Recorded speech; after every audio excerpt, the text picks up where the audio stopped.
Assalamualaikum warahmatullahi wabarakatuh. Yang saya hormati Koordinator Program Studi Pendidikan Ekonomi Bapak Dr. Agus Wibowo SPDI MPD. Yang saya hormati Koordinator Program Studi Pendidikan Akuntansi Ibu Ati Sumiati MM. Yang saya hormati dosen pembimbing 1 Ibu Erika Takidah SEMSI. Yang saya hormati dosen pembimbing 2 Ibu Dwi Kismayanti Respati SPD MAK. Perkenalkan, nama saya Hilda Salvia Salsabila, NIM 17016200070 dari Program Studi Pendidikan Ekonomi Konsentrasi Pendidikan Akuntansi 2020. Pada kesempatan kali ini, saya akan memaparkan skripsi saya dengan judul Pengaruh Rasio Likuiditas, Leverage, dan Operating Capacity terhadap penurunan keuangan perusahaan, studi pada perusahaan manufaktur yang terdaftar di Bursa Efek Indonesia tahun 2020 sampai dengan tahun 2022. Yang pertama, latar belakang. Adanya dampak dari pandemi COVID-19, pertumbuhan ekonomi yang mengalami penurunan dari 5,02% di tahun 2019 menjadi 2,97% pada tahun 2020. Akan tetapi, pada tahun 2021 dan 2022, pertumbuhan ekonomi di Indonesia mengalami sedikit peningkatan persentase, yaitu di angka 3,69% dan 5,31%. Menurunnya pertumbuhan ekonomi pada tahun 2020 dikarenakan COVID-19 mengakibatkan perusahaan manufaktur mengalami penurunan keuangan perusahaan. Untuk melihat penurunan keuangan perusahaan, dapat dilihat dari indikator utama yang digunakan, yaitu laporan keuangan perusahaan yang bersangkutan. Laporan keuangan digunakan sebagai alat ukur keberhasilan perusahaan dalam menjalankan kegiatan bisnisnya. Salah satu bentuk penelitian yang dilakukan bisa dengan menggunakan rasio likuiditas, leverage, dan operating capacity sebagai faktor untuk menganalisis penelitian yang berkaitan dengan manfaat laporan keuangan untuk tujuan memprediksi kinerja perusahaan seperti kebangkrutan dan penurunan keuangan perusahaan atau financial distress. Selanjutnya, rumusan masalah. Terdapat 4 rumusan masalah. Yang pertama, apakah terdapat pengaruh rasio likuiditas terhadap penurunan keuangan perusahaan manufaktur? Yang kedua, apakah terdapat pengaruh leverage terhadap penurunan keuangan perusahaan manufaktur? Yang ketiga, apakah terdapat pengaruh operating capacity terhadap penurunan keuangan perusahaan manufaktur? Dan yang terakhir, yang keempat, apakah terdapat pengaruh rasio likuiditas, leverage, dan operating capacity terhadap penurunan keuangan perusahaan manufaktur? Selanjutnya ada tujuan penelitian. Terdapat 4 tujuan penelitian. Yang pertama, untuk mengetahui apakah terdapat pengaruh antara rasio likuiditas terhadap penurunan keuangan perusahaan manufaktur.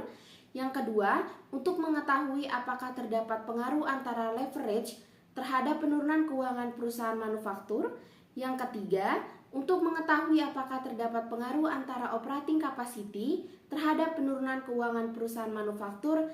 Dan tujuan yang terakhir, yang keempat, adalah untuk mengetahui apakah terdapat pengaruh antara rasio likuiditas, leverage, dan operating capacity terhadap penurunan keuangan perusahaan manufaktur. Selanjutnya ada manfaat penelitian. Manfaat penelitian dibagi menjadi 2, yaitu manfaat teoritis yang berisi pada penelitian yang dilakukan. Diharapkan agar penelitian ini dapat menambah pengetahuan kepada para pembaca terkait dengan pengaruh rasio likuiditas, leverage, dan operating capacity terhadap penurunan keuangan perusahaan manufaktur yang terdaftar di Bursa Efek Indonesia. Yang kedua ada manfaat praktis. Yang pertama, bagi peneliti, penelitian ini digunakan untuk membuktikan pengaruh rasio likuiditas, leverage, dan operating capacity terhadap penurunan keuangan perusahaan manufaktur, serta diharapkan dapat menambah pemahaman terkait penurunan keuangan atau financial distress. Yang kedua, bagi perusahaan manufaktur, diharapkan dengan adanya penelitian ini bisa menjadi salah satu bahan pertimbangan bagi perusahaan manufaktur dalam mengelola keuangan perusahaan yang dimiliki. Selanjutnya ada landasan teori. Yang pertama ada agensi teori. Teori keagenan atau agensi teori menjelaskan bahwa hubungan agensi terjadi ketika prinsipal mempekerjakan orang lain atau agen guna memberikan suatu jasa serta kemudian mendelegasikan wewenang pengambilan keputusan kepada agen tersebut. Prinsipal merupakan pihak yang memberikan kepercayaan serta bertanggung jawab kepada agen untuk mengambil keputusan sesuai dengan kesepakatan kedua belah pihak tanpa merugikan satu sama lain. Selanjutnya ada financial distress. Financial distress merupakan keadaan di mana perusahaan mengalami kesulitan keuangan dikarenakan kinerja perusahaan yang buruk sehingga tidak mampu membayar utangnya kepada pihak kreditor. Selanjutnya ada rasio likuiditas. Rasio likuiditas merupakan rasio keuangan yang dapat menunjukkan kemampuan finansial entitas dalam memenuhi kewajiban jangka pendeknya tepat waktu kepada kreditor. Selanjutnya ada leverage. Leverage merupakan suatu tingkat kemampuan perusahaan dalam menggunakan aktiva dan atau dana yang memiliki beban tetap atau hutang atau saham istimewa untuk mewujudkan tujuan perusahaan dalam memaksimalkan kekayaan milik perusahaan. Yang terakhir ada operating capacity. Operating capacity merupakan kemampuan perusahaan untuk memperlihatkan seberapa efektif perusahaan menghasilkan pendapatan melalui penjualan dengan menggunakan sumber daya yang dimiliki. Selanjutnya ada penelitian terdahulu. Yang pertama, penelitian yang dilakukan oleh Erayanti pada tahun 2019 yang berjudul Pengaruh Likuiditas, Profitabilitas, dan Leverage terhadap Prediksi Financial Distress. Pada penelitian ini, terdapat variabel independen yaitu likuiditas, profitabilitas, dan leverage, serta financial distress sebagai variabel dependen, current ratio sebagai indikator rasio likuiditas. Yang kedua, penelitian dilakukan oleh Wijaya dan Suhendah pada tahun 2023 dengan judul Pengaruh Likuiditas, Leverage, dan Arus Kas terhadap Financial Distress. Dalam penelitian ini dilakukan penelitian secara empiris dengan likuiditas, leverage, dan arus kas sebagai variabel independen, juga financial distress sebagai variabel dependen. Yang ketiga, penelitian yang dilakukan oleh Saleh pada tahun 2018 dengan judul Pengaruh Operating Capacity, Arus Kas Operasi, dan Biaya Variabel terhadap Financial Distress pada perusahaan manufaktur tekstil dan garmen yang terdaftar di Bursa Efek Indonesia tahun 2009 sampai dengan 2016. Penelitian ini menggunakan metode statistik deskriptif dengan pendekatan kuantitatif. Objek pada penelitian ini ialah financial distress, operating capacity, arus kas operasi, dan biaya operasional. Yang keempat, penelitian yang dilakukan oleh Lumban Tombing pada tahun 2020 dengan judul The Effect of Financial Ratio on the Possibility of Financial Distress in Selected Manufacturing Company which listed in Indonesia Stock Exchange. Variabel independen dalam penelitian ini yaitu rasio likuiditas, rasio utang, rasio pendapatan, dan rasio aktivitas, serta financial distress sebagai variabel dependen. Selanjutnya ada kerangka teori dan hipotesis. Berdasarkan pada kerangka teori, maka ditemukan beberapa hipotesis penelitian, ialah sebagai berikut. Hipotesis pertama, pengaruh rasio likuiditas terhadap penurunan keuangan. Hipotesis yang kedua, pengaruh leverage terhadap penurunan keuangan. Hipotesis yang ketiga, pengaruh operating capacity terhadap penurunan keuangan. Dan hipotesis yang keempat, pengaruh rasio likuiditas, leverage, dan operating capacity terhadap penurunan keuangan. Selanjutnya ada unit analisis, populasi, dan sampel. Unit analisis, objek yang digunakan pada penelitian ini ialah perusahaan manufaktur yang terdaftar di Bursa Efek Indonesia pada tahun 2020 sampai dengan 2022. Adapun data valid yang digunakan pada penelitian ini diperoleh dari laporan keuangan yang diakses melalui website idxgo.id dan website resmi masing-masing entitas. Selanjutnya populasi. Populasi pada penelitian ini ialah perusahaan manufaktur yang terdaftar di Bursa Efek Indonesia tahun 2020 sampai dengan tahun 2022. Terakhir ada sampel. Teknik sampel yang digunakan dalam penelitian ini ialah purpose sampling. dengan 35 perusahaan yang akan dijadikan sampel pada penelitian ini. Selanjutnya ada teknik pengumpulan data. Metode penelitian. Pada penelitian yang akan dilakukan, peneliti menggunakan metode penelitian kuantitatif. Maka dari itu, penelitian melakukan uji statistik untuk mengetahui sebab akibat pada penelitian ini berdasarkan pada variabel independen, yaitu rasio likuiditas, leverage, dan operating capacity, dan juga variabel dependen, yaitu penurunan keuangan. Pengumpulan data. Pada penelitian yang akan dilakukan, peneliti menggunakan teknik dokumentasi pada penelitian ini, di mana data yang akan diperoleh bersumber dari laporan keuangan perusahaan manufaktur periode 2020 hingga 2022 pada website Bursa Efek Indonesia dan website resmi dari masing-masing perusahaan dengan 35 objek penelitian perusahaan manufaktur dengan jumlah data panel yang akan diteliti sebanyak 105 data sesuai dengan kepentingan serta kualifikasi penelitian. Selanjutnya ada operasional variabel. Yang pertama ada financial distress.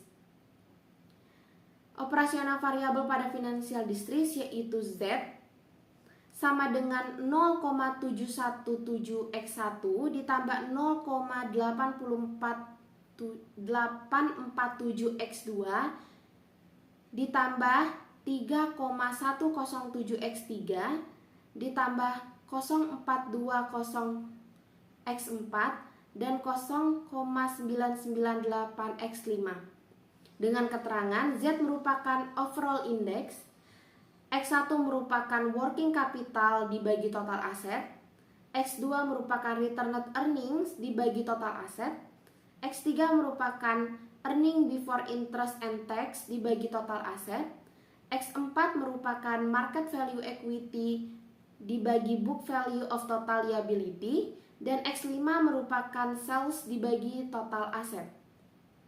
Dengan nilai cut-off Z-score ialah lebih dari 2,99, perusahaan tidak mengalami kebangkrutan.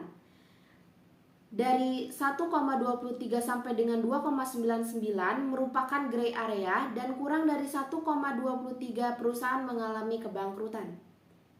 Selanjutnya, rasio likuiditas.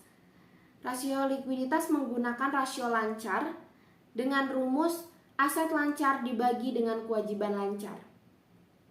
Selanjutnya ada leverage sebagai X2 menggunakan rumus debt to equity ratio, yaitu total utang dibagi dengan ekuitas.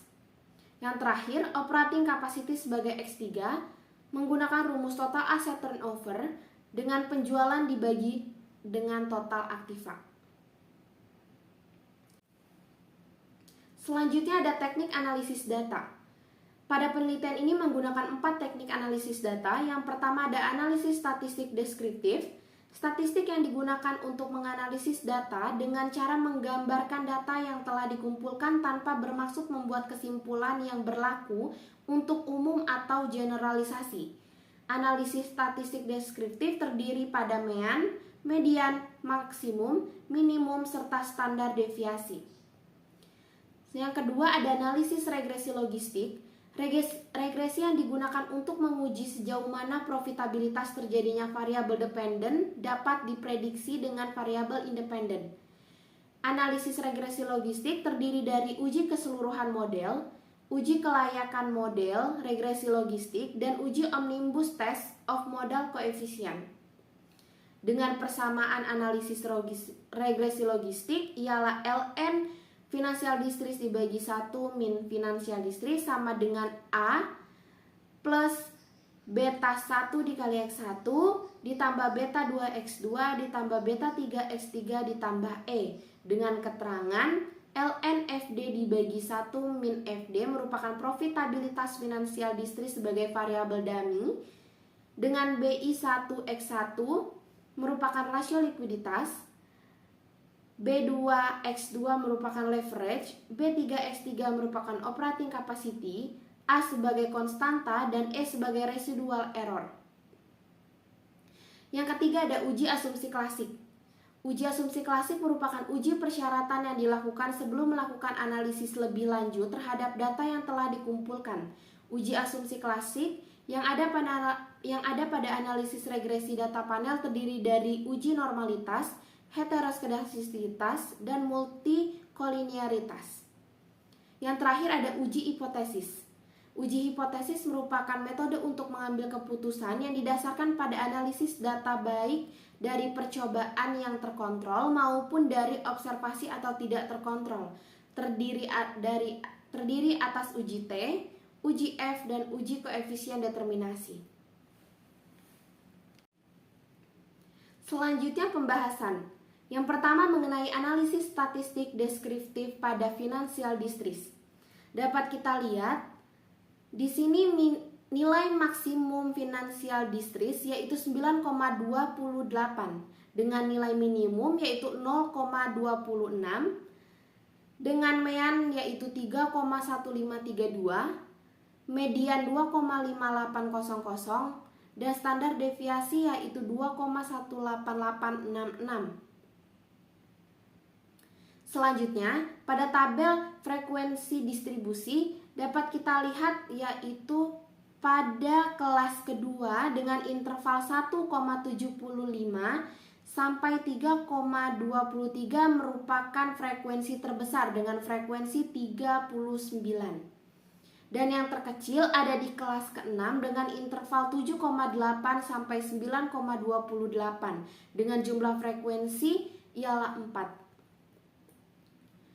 Selanjutnya analisis statistik deskriptif pada rasio likuiditas dengan nilai maksimum yaitu 13,31, minimum 0,62, mean 2,8692, median 1,8600 dan standar deviasi 2,59365.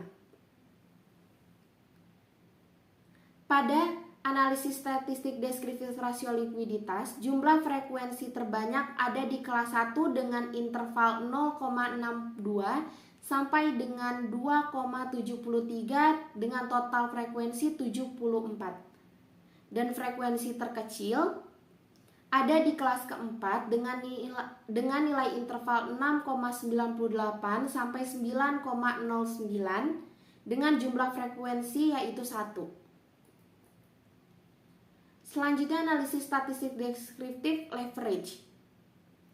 Nilai maksimum ialah 3,05, minimum 0,07, mean 0,8389, median 0,6900 dan standar deviasi 0,66977. Pada analisis distribusi, frekuensi terbesar ada di kelas 1 dengan interval 0,07 sampai 0,56 dengan jumlah frekuensi yaitu 44 dan frekuensi terkecil ada di kelas kelima interval 2,07 sampai 2,56 dengan jumlah frekuensi sebanyak 1. Yang terakhir analisis statistik deskriptif pada operating capacity dengan nilai maksimum 5,01, nilai minimum 0,00 dengan mean 0,9762, median 0,8300 dan standar deviasi 0,67474. Adapun jumlah frekuensi terbesar ada di kelas ke-1 interval 0,0 sampai 0,83 dengan jumlah 53 frekuensi.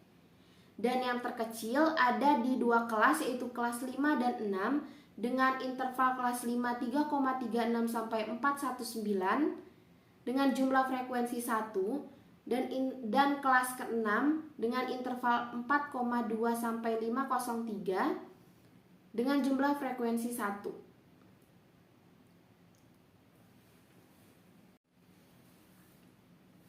Selanjutnya adalah pembahasan mengenai analisis regresi logistik untuk uji keseluruhan model. Uji ini digunakan untuk mengetahui apakah semua variabel independen mempengaruhi variabel dependen. Jika terjadi penurunan angka min 2 log likelihood dari blok number 0 ke blok number 1, menunjukkan model yang dihipotesiskan fit dengan data. Berdasarkan tabel di atas, menunjukkan min 2 log likelihood akhir pada iteration history step 1 sebesar 7,455. Sehingga dari hasil tersebut terjadi penurunan sebesar 82,462 dikurangi 7,455 yaitu 75,007. Dengan demikian dapat diartikan bahwa model regresi logistik dapat dikatakan baik. Selanjutnya untuk uji kelayakan model regresi logistik. Uji kelayakan model regresi dinilai dengan menggunakan Hosmer dan Lomeshow yang diukur dengan nilai chi-square dengan ketentuan jika nilai profitabilitas lebih kecil dari 0,05, artinya ada perbedaan signifikan antara model dengan nilai observasinya sehingga model tidak dapat digunakan. Akan tetapi, jika nilai profitabilitas lebih besar dari 0,05, artinya tidak ada perbedaan signifikan antara model dengan nilai observasinya sehingga model dapat digunakan. Berdasarkan tabel di atas, hasil Hosmer dan Lomeshow menunjukkan nilai signifikan sebesar 1 lebih besar dari 0,05 dengan chi-square sebesar 0,145. Dapat disimpulkan bahwa data yang digunakan fit, sehingga dapat digunakan untuk analisis selanjutnya. Selanjutnya ada uji omnibus test of model coefficient. Uji omnibus test of model coefficient digunakan untuk menunjukkan bahwa data sesuai dan cocok dengan model karena tidak ada perbedaan antara data. Dengan kriteria pengambilan keputusan ialah jika nilai signifikan kurang dari 0,05, maka model mampu memprediksi nilai observasi. Jika nilai signifikan lebih besar dari 0,05, maka model tidak dapat memprediksi nilai observasi. Berdasarkan data tabel di atas, menunjukkan bahwa nilai signifikan sebesar 0,000 lebih kecil dari 0,05. Sehingga dapat diartikan bahwa model dapat diterima karena cocok dengan data observasi yang ada. Selanjutnya ada uji normalitas dalam uji asumsi klasik. Kriteria dalam pengambilan keputusan ialah jika signifikan lebih besar dari 0,05, maka data yang dimiliki berdistribusi normal. Adapun jika signifikan kurang dari 0,05, maka data yang dimiliki tidak berdistribusi normal. Berdasarkan tabel yang ada, dapat disimpulkan bahwa signifikan Kolmogorov-Smirnov menunjukkan angka 0,134 dalam artian lebih besar daripada 0,05, yang artinya data yang digunakan berdistribusi normal dan dapat digunakan dalam analisis selanjutnya dengan metode statistik. Uji asumsi klasik selanjutnya adalah uji heteroskedastisitas dengan pengukuran jika absolut residual lebih kecil dari 0,05, maka variabel bebas dinyatakan mengalami heteroskedastisitas. Adapun jika absolut residual lebih besar dari 0,05, maka variabel bebas dinyatakan tidak mengalami heteroskedastisitas. Berdasarkan tabel yang ada, dapat disimpulkan bahwa nilai absolut residual variabel rasio likuiditas sebagai X1 ialah 0,714 lebih besar dari 0,05. Kemudian nilai absolut residual variabel leverage sebagai X2 yaitu 0,250 lebih besar dari 0,05. Dan nilai absolut residual variabel X3 yaitu operating capacity sebesar 0,075 lebih besar dari 0,05, maka dapat disimpulkan bahwa variabel tidak mengalami heteroskedastisitas. Uji asumsi klasik yang terakhir yaitu uji multikolinearitas. Batas FIF ialah 10. Jika nilai VIF di bawah 10, maka data yang diteliti tidak mengandung multikolinearitas. Berikut merupakan hasil uji multikolinearitas jika nilai VIF kurang dari 10 dan nilai tolerans lebih besar dari 0,1, maka data tidak mengandung multikolinearitas. Berdasarkan tabel dapat disimpulkan bahwa VIF variabel rasio likuiditas ialah 1,444 lebih kecil daripada 10 dan nilai tolerance 0,693 lebih besar daripada 0,1.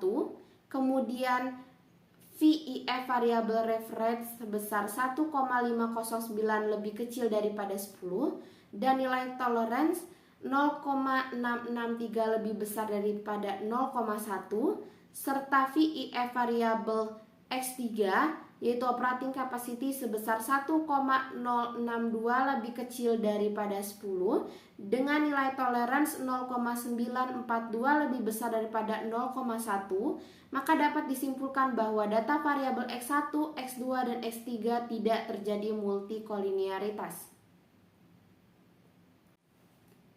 Selanjutnya ada uji hipotesis. Yang pertama ada uji T.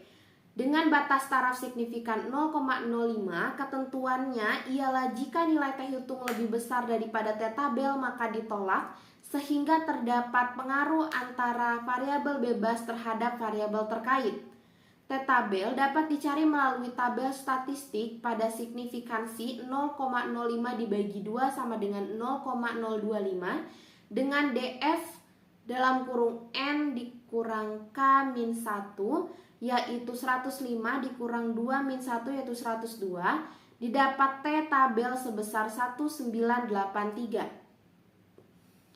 Kesimpulannya, variabel X1 yaitu rasio likuiditas diperoleh T hitung sebesar 4,717 sehingga dapat dilihat bahwa 4,717 lebih besar daripada 1,983 dan nilai signifikansi 0,000 lebih kecil daripada 0,05, maka dari itu variabel rasio likuiditas memiliki pengaruh positif signifikan terhadap variabel financial distress.